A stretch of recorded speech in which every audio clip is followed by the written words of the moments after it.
네, 오늘 말씀 한번 보도록 하겠습니다. 마태복음 15장 21절에서 28절까지 우리 함께 보겠습니다.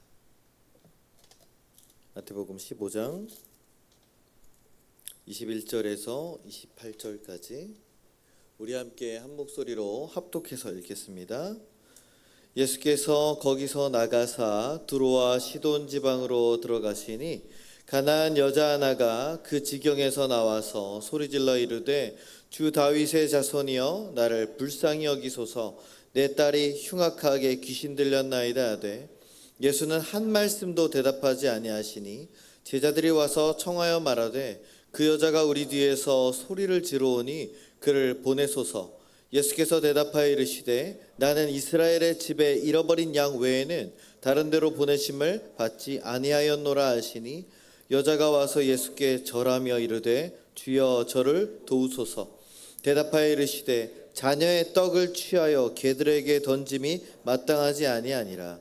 여자가 이르되 주여 올소이다마는 개들도 제 주인의 상에서 떨어지는 부스러기를 먹나이다 하니 이에 예수께서 대답하여 이르시되 여자여 내 믿음이 크도다 내 소원대로 되리라 하시니 그때로부터 그의 딸이 나으니라. 아멘. 할렐루야. 네. 아름다운 전교인 수련회를 이렇게 은혜로 잘 마치고 돌아왔습니다. 일정 가운데 내내 비가 있어가지고 이걸 어떻게 하나 이제 걱정을 많이 했지만 그래도 아무런 사고 없이 잘 마치고 돌아오게 하시니 감사합니다. 저는 이제 수련회를 끝나고 나서 이석증을 얻었습니다. 이석증이 어지럽고 힘들다는 것을 이제 말로만 듣다가 이렇게 직접 경험해 보니까 이게 여간 힘든 게 아니네요. 막 눈이 뻐근하고 지금도 이렇게 초점이 잘 맞지 않고 스크린을 조금만 보면은 오른쪽 눈이 계속 이렇게 감기는 것 같은 그런 느낌이 들고 좀 어렵습니다. 그래서 제가 느낀 것은 요로결석도 겪어봤고 이석증도 겪어봤고 몸 안에 돌이 2개나 꼈어요. 그렇죠? 담낭에도 낄 수 있다는데 조심해야겠습니다. 겪어보니까 역시 건강이 최고다라는 그런 사실을 제가 깨닫게 됩니다. 정말 안 아픈 게 최고이겠지만 말이죠. 그리고 이번에 전교인 수련회를 우리가 또 단양으로 이렇게 다녀왔지만은 아무리 유튜브를 통해서 단양 팔경이라는 아름다운 그런 환경을 많이 보고 안다고 할지라도 직접 가서 봤듯이 래프팅하고 패러글라이딩하고 그런 것들을 경험하는 것이 정말 천지 차이라는 것을 우리가 알 수 있습니다. 정말 이런 것들을 보면서 뭔가를 우리가 직접 경험해 보기까지는 정말 많은 것들이 좀 필요하구나. 정말 그런 것들을 실제로 우리가 경험해 보기까지는 많은 용기와 또 시간이 필요하다는 것이죠. 우리가 하나님 나라를 살기 위해서 지난 한 달 동안은 감사를 무기로 우리가 최혜찬 청년이 기도를 잘해 주셨지만은 감사의 렌즈를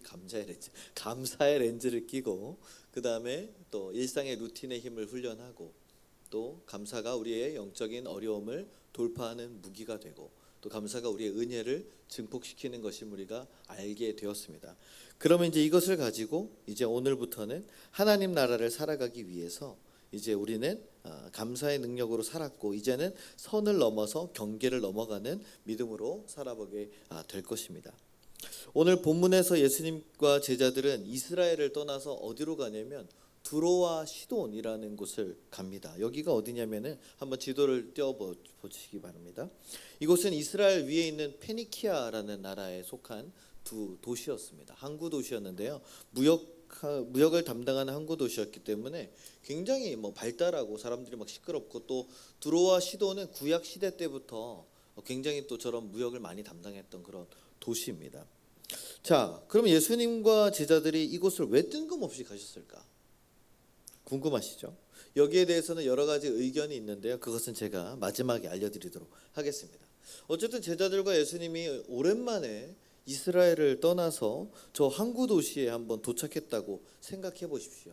자, 우리가 마치 단양에 도착했을 때 그 아름다운 5시간 30분 만에 그 아름다운 풍경을 보고 또 각자의 액티비티를 하면서 느꼈던 또 구경시장에 가서 그 왁자지껄했던 그 느낌을 한번 떠올려 보세요. 아마 예수님과 제자들도 비슷하지 않았을까요? 그렇죠? 아마 두로와 시돈을 제자들도 처음 가봤을 수 있지 않습니까? 그럼 어떤 분위기예요? 새로운 곳에 가서 사람들이 많고 활기가 넘치면 기분이 어때요? 좋죠? 텐션이 막 올라갑니다. 여행 간 것처럼. 아마 예수님과 제자들도 그렇지 않았을까? 예수님은 다 알고 계셔서 안 그랬을 수 있겠지만 제자들은 좀 신이 났을 것 같습니다. 어디 가볼까? 야, 여기서 뭐가 맛있을까? 그런데 갑자기 그 앞에 누가 나타나는가 하니 22절을 한번 보겠습니다. 22절을 한번 우리 함께 읽어봅시다. 시작. 가나안 여자 하나가 그 지경에서 나와서 소리질러 이르되 주 다윗의 자손이여 나를 불쌍히 여기소서 내 딸이 흉악하게 귀신 들렸나이다 하니, 아니 난데없이 여행 분위기를 다 깨는 한 여인이 예수님 앞에 달려나와서 소리를 지르면서 엎드립니다. 너무나 낯선 광경이죠. 예수님과 제자들은 나름대로 세워놓은 일정이 있지 않겠습니까? 예수님께서 뭐라 말씀하시지 않아도 예수님 오늘 숙소는 어디로 할까요? 저희가 돈이 없어가지고 5성급 관광 호텔은 안 되고 에어비앤비 정도 할 수 있을 것 같습니다. 그래 좋다.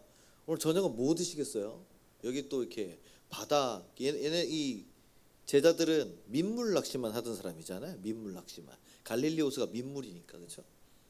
바다에서 잡히는 것 좀 하나 좀 먹으시죠? 해산물찜 어떠십니까? 그래 좋다. 그죠? 저기 좀 시장 가서 뭐 구경도 좀 하면 좋겠는데, 그런 일정들이 다 있었을 텐데 이 여인이 갑자기 와가지고 그 모든 것들을 깨뜨려 버리는 거죠. 완벽한 완전한 불청객입니다. 이 여인을 마태복음은 뭐라고 기록했냐? 가나안 여인이다 이렇게 기록을 합니다. 가나안. 같은 내용이 마가복음에도 나오거든요. 마가복음에서는 이 여인의 헬라인이었다, 즉 그리스 사람이고 수로보니게 출신이다 이렇게 그 정확하게 출신을 밝힘에도 불구하고 마태복음은 그냥 뭉뚱그려서 가나안 여인이다 이렇게 얘기를 합니다. 왜 그랬을까? 이 가나안이라는 단어가 중요합니다. 아마 교회 다니시면서 우리가 쭉 생활하다 보면 가나안이라는 말을 요즘 많이 듣게 돼요. 뭐 요즘에 쓰이는 가나안은 좀 다른 말이긴 합니다. 교인들이 여러 교인들이 있지만 가나안 교인이라고 있거든요. 그 무슨 교인인 줄 아세요? 예전에 한때는 교회를 열심히 다녔지만 이제는 교회를 안 나가는 교인입니다. 안 나가. 거꾸로 하면은 가나안. 믿음은 있지만 교회에 소속은 되어 있지 않은 그런 교인을 뭐라고 한다고요? 가나안 교인이다. 지금 그런 교인이 굉장히 많아요, 한국 교회에. 어쨌든 그 가나안과는 다르지만 이 가나안이라는 단어가 구약에서부터 나옵니다. 하나님께서 아브라함에게 약속하신 바로 그 약속의 땅, 모세에게 약속하신 젖과 꿀이 흐르는 땅, 그리고 마침내 여호수아가 차지한 땅이 바로 이 가나안 땅이죠. 근데 이미 그곳에 살고 있는 사람들을 우리가 뭐라고 불렀냐면 가나안 족속이다 이렇게 불렀습니다. 그래서 여호수아가 그 성들을 다 정복하면서 전쟁하면서 나갔던 것을 우리가 다 알고 있죠. 그리고 지금까지도 이스라엘과 전쟁과 갈등을 벌이는 이 팔레스타인 민족의 조상이 되는 원형이 바로 이 가나안 족속입니다. 그러니 가나안이란 사람이라는 자체가 벌써 이스라엘 사람들, 유대인에게 있어서는 저기 경계 밖에 있는 사람인 거예요. 그죠? 거기에다가 남자도 아니고 여자, 가나안 여자다 거기다가. 그러니까 예수님을 절대로 만날 수 없는 완전히 아웃 오브 안중, 경계 밖에 있는 그런 여자라는 것이죠. 선을 넘을 수 없는 사람임을 이미 마태복음이 딱 정해놓고 얘기를 하는 겁니다. 근데 이 여자가 지금 예수님이 도착하셨다는 소식을 듣고 어떻게 합니까? 이 두로와 시돈 지방에까지 예수님의 소문이 많이 퍼졌나 봐요. 이 여인이 자신의 경계 안에 갇혀서 언제 내가 예수님께 다가갈까, 언제 좀 좋을까, 이런 가만히 눈치를 보지를 않습니다. 그죠? 오늘 말씀해 보니까 아까 뭐라고요? 뭐 했습니까? 이 여인이 예수님 앞에 나가자마자 뭐 했습니까? 따라합시다. 소리를 질렀다. 네, 소리를 질렀다. 우리가 이렇게 길 가다가도 어디서 꽥 소리가 나면 다 쳐다봅니다. 그렇죠? 백화점에서 애가 울어도 쳐다봅니다. 식당에서 뭐 이렇게 목소리가 좀 커지면 다 쳐다봅니다.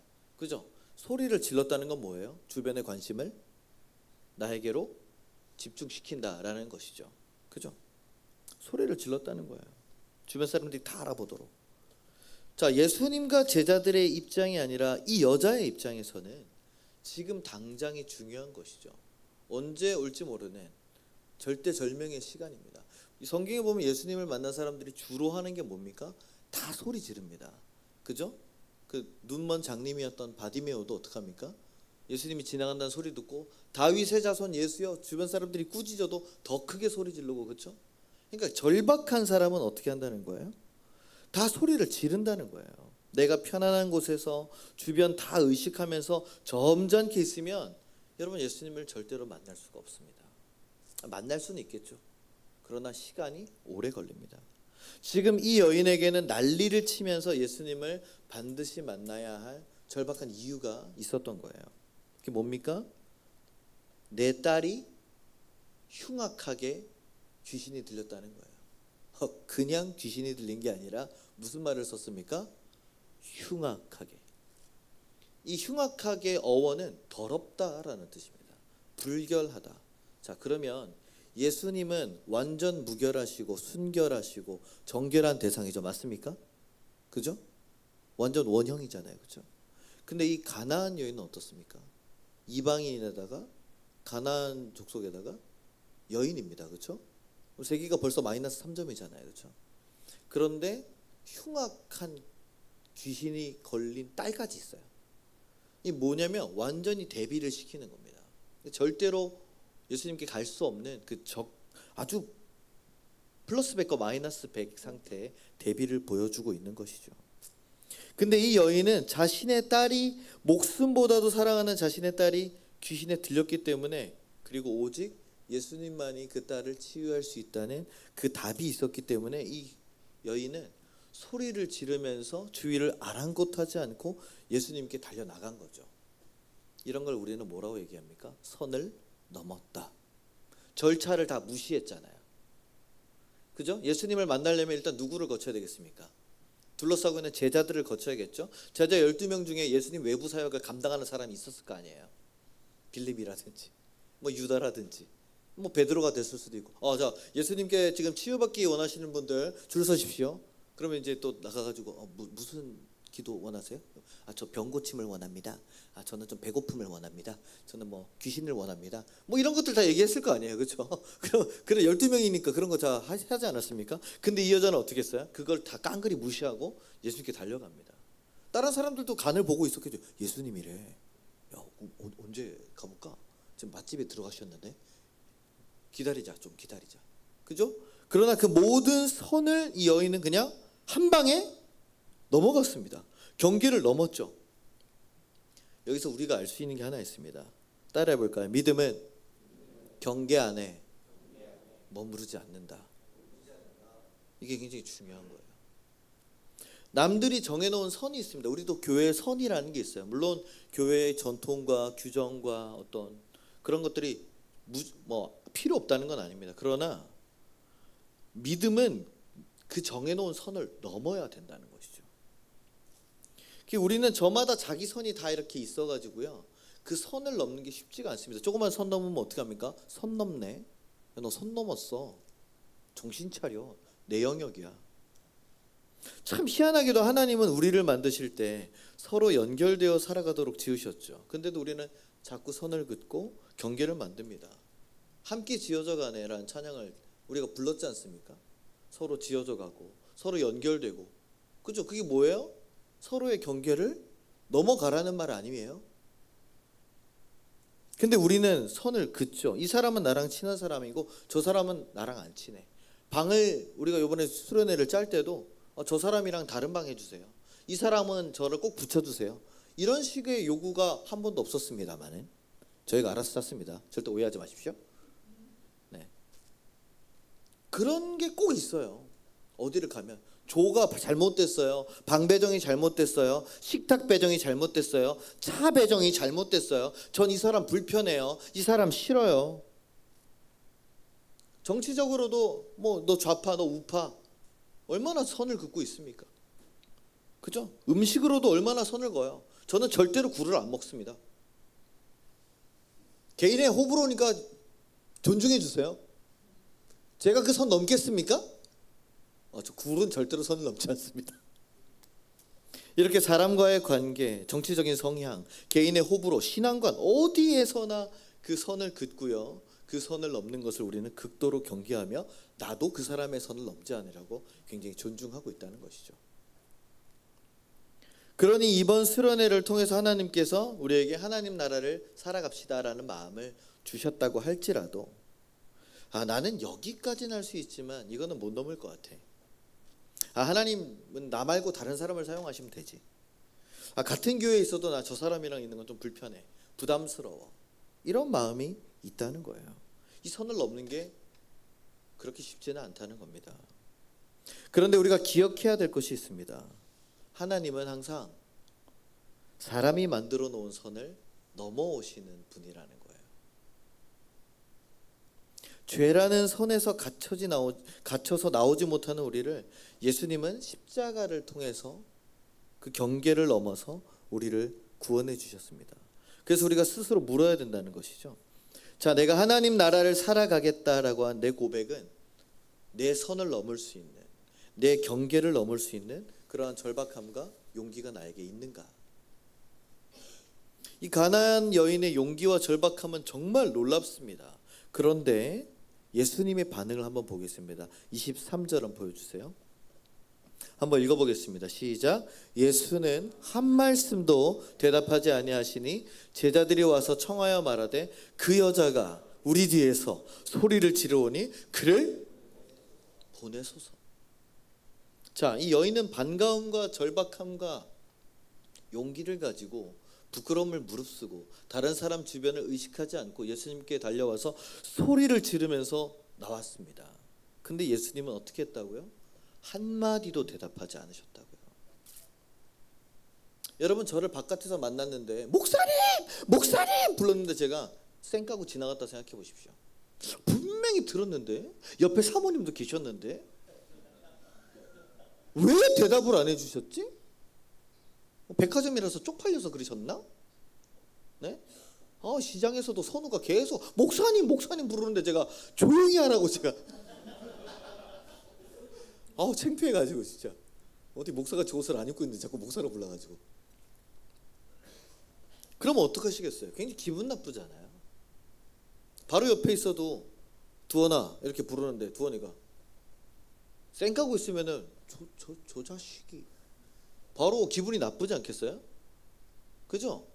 내 자녀에게 얘기를 해도 그 자녀가 말을 안 들으면 기분이 나쁩니다. 무시하면 그 기분 나빠요.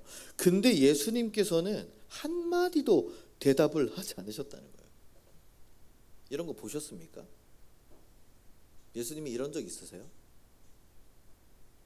성경 통틀어 예수님이 이런 모습 보여주신 건 여기가 처음입니다. 거의 처음이자 마지막이신데, 보통 병들고 귀신 들리고 문둥병 환자들, 힘들어서 나온 사람들을 예수님은 어떻게 하셨어요? 따뜻하고 아름답게 그들을 입장에서 들어주시고 만져주시고 회복시켜 주셨습니다. 그렇죠? 버릇없는 아이들이 막 예수님께 달려올 때 제자들이 막았잖아요. 야야야 오지마. 근데도 어떻게 했습니까? 예수님이 제자들을 오히려 꾸짖고 아이들이 내게 온 것을 막지 말아라. 아이들도 받으셨어요. 그런데 왜 여기서는 이 여인을 무시하는 겁니까? 이방인 여인이라서요? 가나안 여인이라서 그렇습니까? 이 여인이 예수님을 막대했습니까? 예수님을 부를 때 뭐라고 그럽니까? 주님, 다윗의 자손 예수여라고 불렀습니다. 정확하게 예수님에 대한 호칭과 예의를 차려서 부른 거예요. 물론 예수님 입장에서는 지금 이 여인이 맞닥뜨리는 게 굉장히 갑작스럽고 당황할 수 있겠지만은 분명히 예수님을 주님으로, 다윗의 자손으로 불렀습니다. 그리고 내 딸이 흉악하게 귀신이 들려서 고쳐주십시오라고 목적도 분명히 이야기했습니다. 그런데 이 간절한 그녀의 외침에 예수님이 아무런 대답도 안 하시고 그냥 갈 길 가시는 거예요.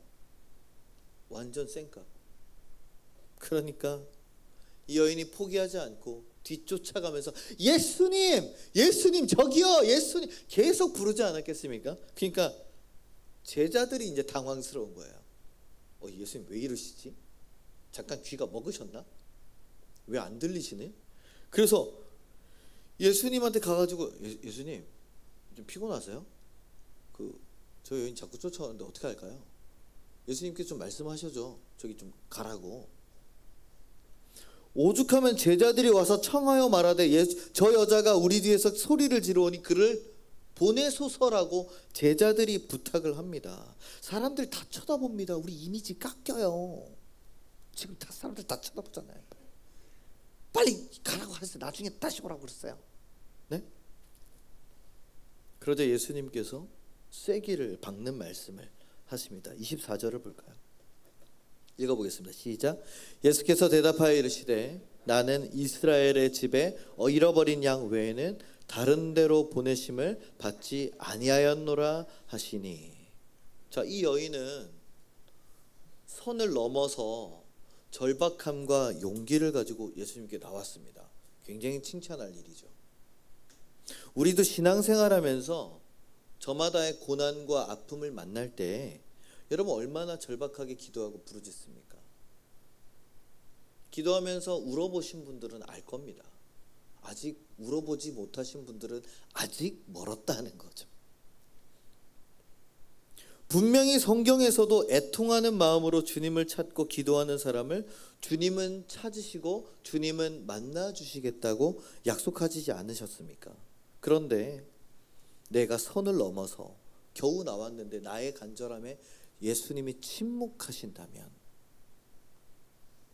이것이 신앙생활에서 가장 힘든 부분이라는 것이죠. 왜 침묵하실까?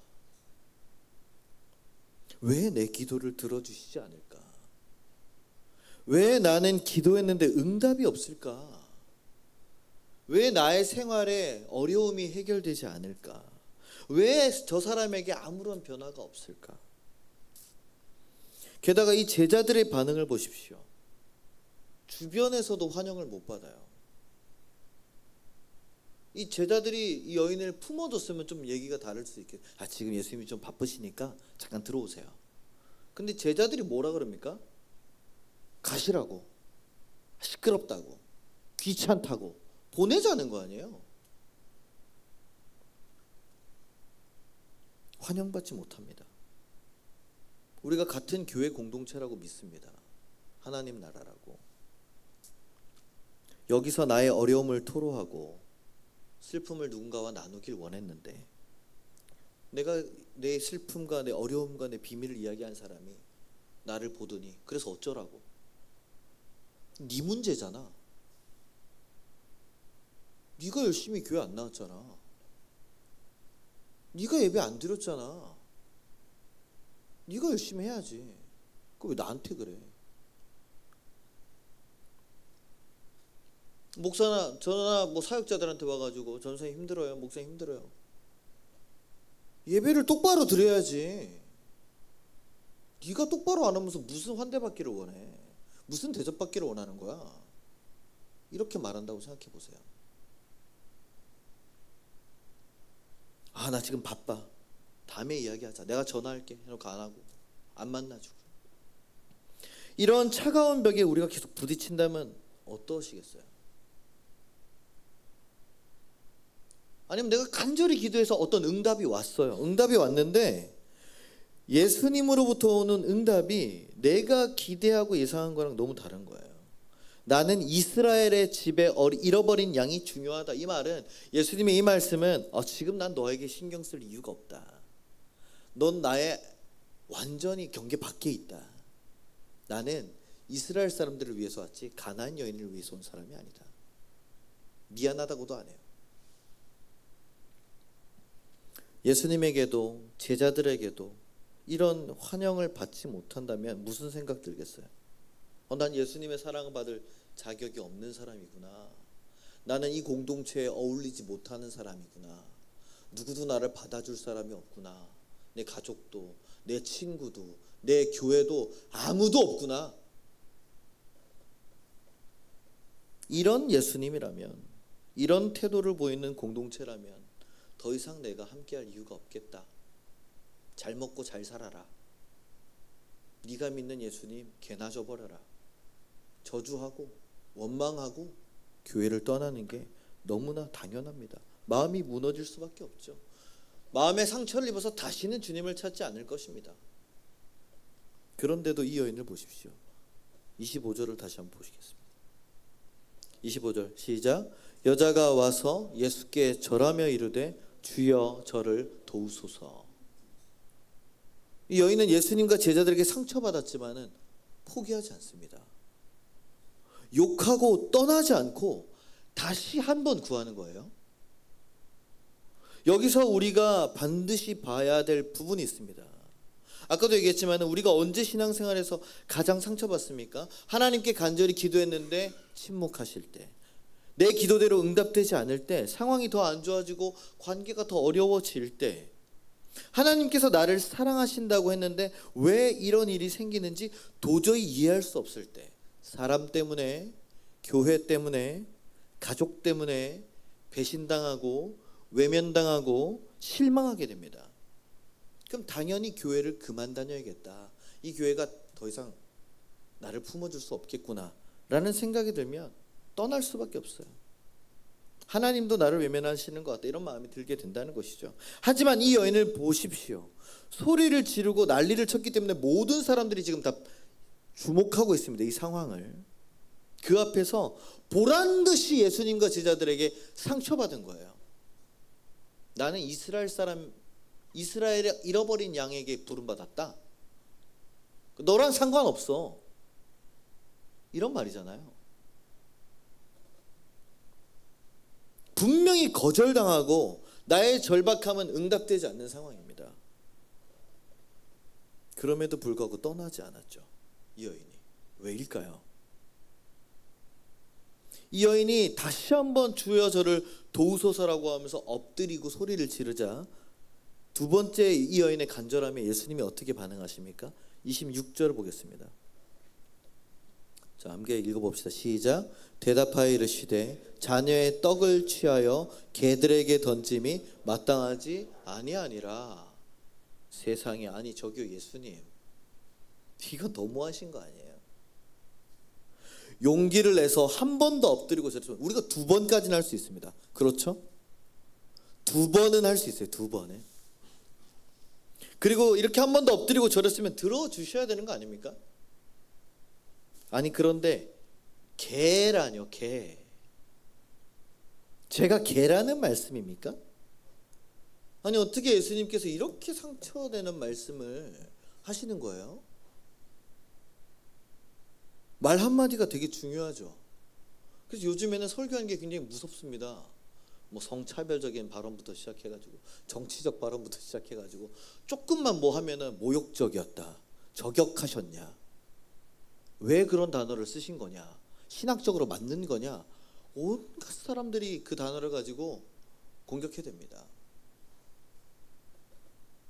그런데 예수님이 개라는 말을 썼다. 제가 개라는 단어를 여기서 써봤다고 해보십시오. 성도님들 누구를 향해서 개가 이런 말을 썼다고 해보, 말이 되겠습니까? 이야, 그러면 청년들이 다 들고 일어날 거예요. 각성하라, 각성하라, 전흥조 목사 사과하라, 공개적으로 사과하고 페이스북에 올려라, 그러지 않겠습니까? 굉장히 치욕적인 이야기죠. 굉장히 모욕적인 이야기예요. 네가 뭔데? 라는 말보다 더 치욕스러운 거죠. 개 같다니요. 그것도 분명하게 이 여인을 향해서 말했습니다. 가뜩이나 내가 자존심을 다 내려놓고 나왔는데 거기다 더 비참하게 만드는 이 예수님의 말씀을 우리는 도대체 어떻게 이해할 수 있겠습니까? 저와 여러분이라면은 여기서 두 손 들었습니다. 아, 됐습니다. 오케이. 저를 그렇게 취급하신다고요? 오케이. 저도 그렇게 하겠습니다. 여기까지 할게요. 우리가 정말 못 견디는 건 자존심을 건드리는 거예요. 다른 웬만한 선은 넘어도 참습니다. 참아요. 근데 자존심은 못 견딥니다. 차 가지고 계신 분들 이중주차할 때 전화하잖아요. 아, 저기 3699 차주님, 여기 좀 차 좀 선생님 좀 차 좀 빼주십시오. 그럼 나와가지고 이제 막 뭐라 하다가 이제 당신이 이러면 당신이 이러면서 이제 발작 버튼이 바로 눌리죠, 그렇죠? 교통사고, 약간 접촉사고 나가가지고 이제 이런 얘기하다가 아 저기요, 그러면 저기요 이러면서 이제 막 사태질하면서 이제 이게 뭡니까? 자존심이 긁히면은 못 견디는 거예요. 신사적으로 예의 있게 참을 수가 없습니다. 근데 이 여인은 개 취급받았다는 거죠. 너무나 모욕적이고 너무나 자존심이 상하는 일입니다. 아마 저와 여러분은 예수님께 개 취급은 안 당했을 거예요. 근데 이 여인의 대답을 들어봅시다. 27절 함께 읽겠습니다. 시작. 여자가 이르되 주여 올소이다마는 개들도 제 주인의 상에서 떨어지는 부스러기를 먹나이다 하니, 거의 욕과 마찬가지인 개라는 소리를 듣고도 이 여인의 태도를 보십시오. 논쟁하지 않습니다. 아니 예수님 저한테 어떻게 그런 말씀하실 수 있으세요? 예수님이면 다 해요? 취소하세요. 싸우지 않습니다. 자기 자존심을 내세우지 않습니다. 화내지 않습니다. 오히려 예수님의 말씀에 긍정하며 받아들입니다. 올소이다마는. 그리고 그 안에서 이 여인은 은혜의 틈을 발견하는 거예요. 지금 몇 번째 벽에 부딪혔습니까? 이 여인이 세 번째. 처음에 침묵했고, 두 번째는 아예 무시했죠. 나는 이스라엘의 잃어버린 양을 위해서 왔다. 세 번째는 개에게 던져주지 않는다. 세 번. 그럼에도 불구하고 이 여인은 다시 예수님께 나갔습니다. 계속 나가는 거예요. 무시당하고 거절당하고 모욕당했지만 이 여인은 예수님을 떠나지 않았습니다. 왜 그럴까요? 이 여인에게는 중요한 게 있었습니다. 그게 뭐냐면 딸을 살려야 된다는 절박함과 그 딸을 살릴 수 있는 해답은 오직 예수 그리스도만이 답이라는 것을 알고 있었던 거예요. 그래서 나를 아무리 무시하고 거절하고 모욕할지라도 예수님을 떠날 수가 없었다는 거죠. 그래서 오늘 기억해야 될 믿음은 이것입니다. 따라합시다. 믿음은 아무런 상처를 받지 않는 것이 아닙니다. 그러니까 믿음이 있다고 해서 우리가 상처를 안 받는 게 아니라는 거예요. 상처를 받을지라도 예수님을 떠나지 않는 게 믿음입니다. 이게 굉장히 중요해요. 이것이 바로 오늘 이 여인에게서 배울 수 있는 굉장히 중요한 믿음의 태도입니다. 믿음이 큰 사람이라고 해서 늘 기분이 좋을까요? 교회를 오래 다녔다고 해서 늘 행복할까요? 목사라고 해서 완벽합니까? 전 이석증이 왜 걸렸습니까 갑자기? 제가 뭐 전균수한테 잘못했습니까? 그 여름에 12번의 외부 집회를 다 했는데 왜 걸렸습니까 도대체? 제가 하나님께 따질까요? 어지러워 죽겠다고? 아우 진짜. 교회를 오래 다녔다고 상처를 안 받습니까? 아니라는 거예요. 다 똑같이 흔들리고 똑같이 상처받고 똑같이 자존심 상합니다. 그러나 한 가지, 그럼에도 불구하고 예수님에게 다시 나갈 힘이 있느냐를 묻고 있는 거예요. 침묵하시고 무시하고 자존심이 처참하게 모욕당해도 그래도 나가시겠습니까? 마지막 선까지 다 무너졌을 때도 나는 그 선을 넘을 수 있겠는가? 이 여인이 지금 보여주는 태도는 어떻습니까? 주님, 그래도 저는 주님을 떠날 수가 없습니다. 주님, 이해할 수 없지만 그래도 주님께 나아가고 싶습니다. 주님, 지금 답이 보이지 않지만 그래도 주님을 붙잡습니다. 이것이 경계를 넘어서는 믿음입니다. 할렐루야. 이 여인이 계속해서 예수님께 나아갈 수 있는 이유는 자신의 자격이 아니에요. 내가 절박하기 때문에, 내가 자격이 있기 때문에, 내가 잘했기 때문에 나가는 게 아니라 예수님만이 은혜를 베푸시는 유일한 해답임을 믿기 때문입니다. 할렐루야. 그래서 우리의 믿음은요, 자존심이라는 선을 반드시 넘어야 됩니다. 내가 왜 이런 대접을 받아야 되지? 내가 이 정도까지 해야 하나? 내가 15년, 14년, 10년씩 하늘샘 교회 충성을 다했으면 봐줘도 되지 않나? 무슨 마일리지 쌌습니까? 내가 또 먼저 사과를 해야 하나? 난 자존심이 없나? 내가 손해를 봐야 하나? 이런 자존심은 우리를 늘 그 선 앞에서 주저하게 만드는 거예요. 그런데 하나님 나라는 우리의 자존심보다 훨씬 크지 않습니까? 아멘? 훨씬 크죠. 예수 그리스도는 우리의 자존심보다 훨씬 크지 않습니까? 할렐루야. 성령님의 인도는 우리의 생각을 훨씬 뛰어넘지 않습니까? 할렐루야. 아멘. 예수님이 두로와 시돈에 갔을 때 오직 이 여인 한 사람만 예수님이 누구신지를 알아봤습니다. 주님, 다윗의 자손이요. 이스라엘에 있었을 때는 어땠습니까? 수많은 종교 지도자들, 바리새인들, 사두개인들, 서기관들, 랍비들이 다 쫓아와가지고 당신이 그입니까? 당신이 하나님의 아들입니까? 하늘로부터 표적을 내려보십시오. 얼마나 비난하고 시비 걸고 까댔습니까? 그 사람들이. 끊임없이 시험받고 시달렸는데 이방 땅에서 이 여인만이 예수님이 누구신지를 알아보는 거예요. 그러니 이 여인의 믿음은 단순한 고집이 아니라 예수님을 향한 신뢰라는 것이죠.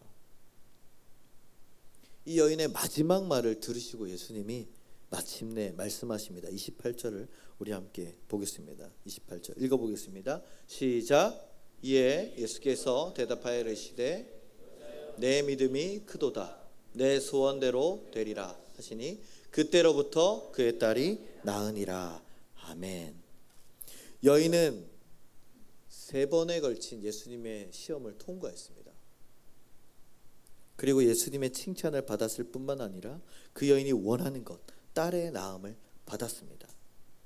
오늘 이 마태복음의 기적의 장면이 굉장히 중요한 의미가 숨어 있어요. 설교 초반에 제가 예수님께서 왜 굳이 두로와 시돈에 가셨을까에 대한 떡밥을 던져놨죠. 그죠? 그것을 회수할 시간입니다. 이방 땅, 가나안 여인, 그리고 모욕적인 상처, 이 모든 퍼즐들이 지금 예수님께서 의도하시고 누구에게 보여주시는 거냐면 제자들과 이 마태복음을 읽을 유대인들에게 보여주시는 거예요. 퍼즐을 다 맞춰주는 겁니다. 봐라. 하나님의 선택을 받은 이스라엘 민족, 종교 지도자들, 바리새인들, 유대인들, 그것들 아무 소용없다는 거예요.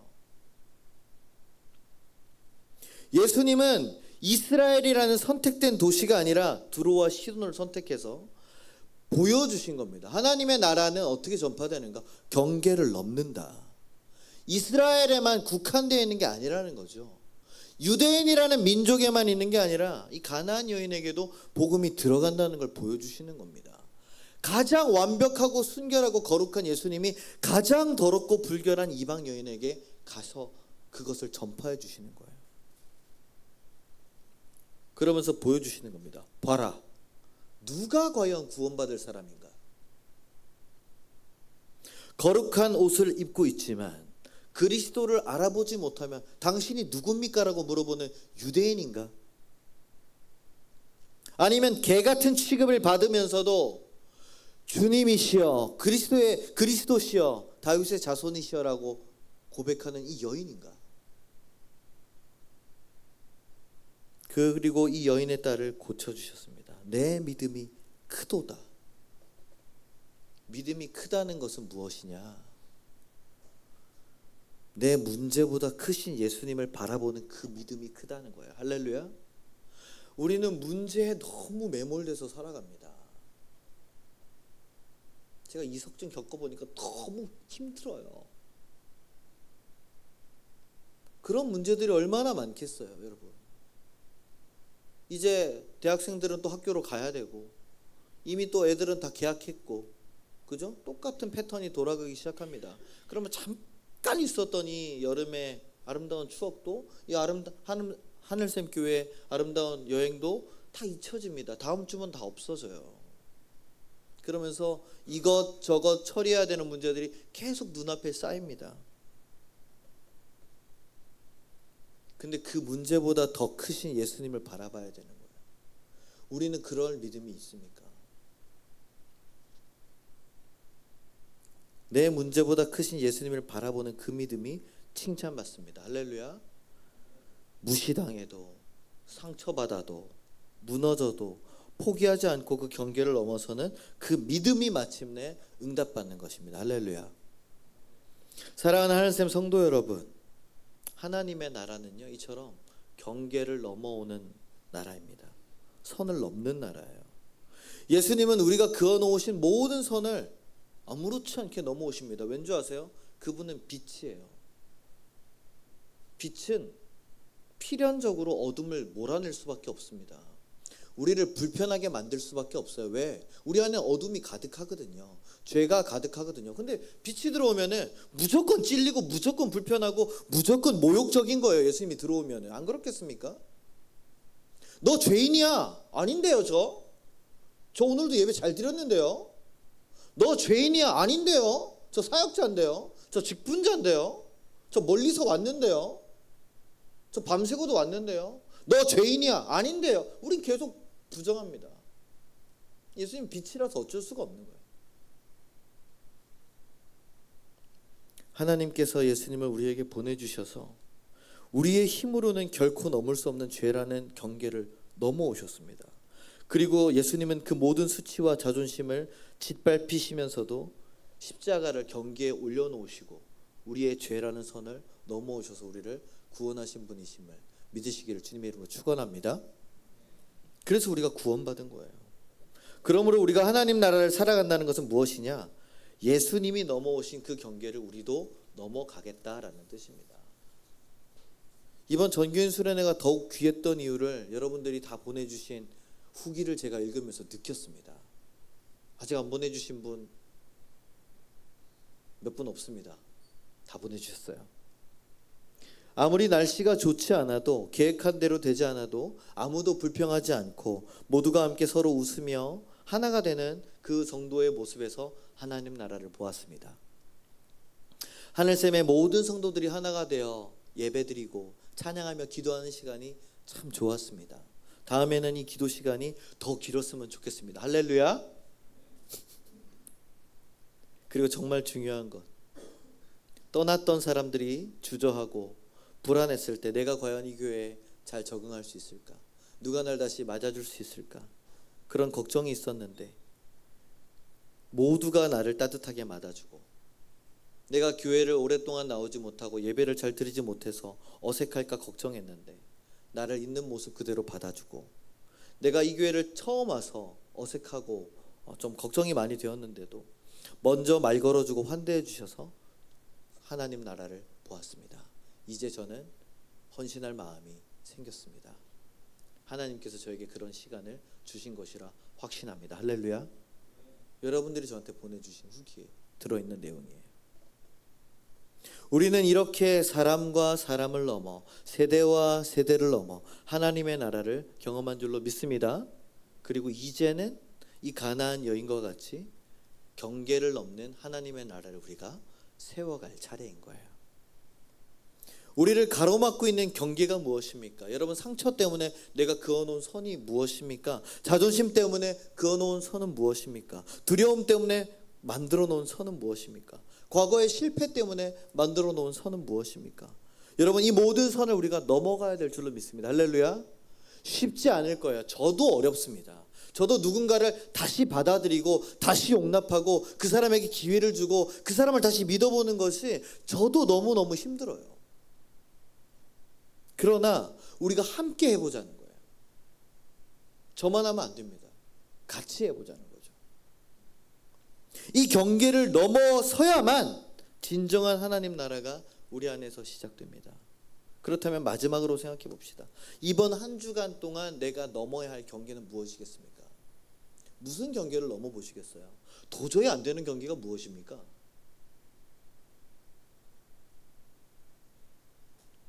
한 사람일 수 있습니다. 내가 미워하거나 불편해하는 사람, 내가 부담스러워하는 사람, 그 사람이 내 가족일 수 있고 내 친구일 수 있고 내 성도일 수 있습니다. 저일 수도 있겠죠. 또는 나 자신일 수도 있습니다. 가나안 여인은 3번이나 부딪혔음에도 불구하고 그 선을 넘었습니다. 예수님께로 한 걸음 더 나아가는 게 중요하다는 거죠. 우리 마지막으로 스크린을 보면서 함께 고백하기 원합니다. 자, 한 번씩 읽어보겠습니다. 시작. 하나님의 나라는 내 경험보다 큽니다. 하나님의 나라는 내 상처보다 큽니다. 하나님의 나라는 내 자존심보다 큽니다. 아멘. 우리가 사람의 경계를 넘어서, 상처의 경계를 넘어서, 자존심의 경계를 넘어서, 두려움의 경계를 넘어서 예수님께 나아갈 때 크신 하나님의 나라가 저와 여러분 삶 속에 펼쳐지는 그런 한 주 되시기를 주님의 이름으로 간절히 축원합니다. 기도하겠습니다.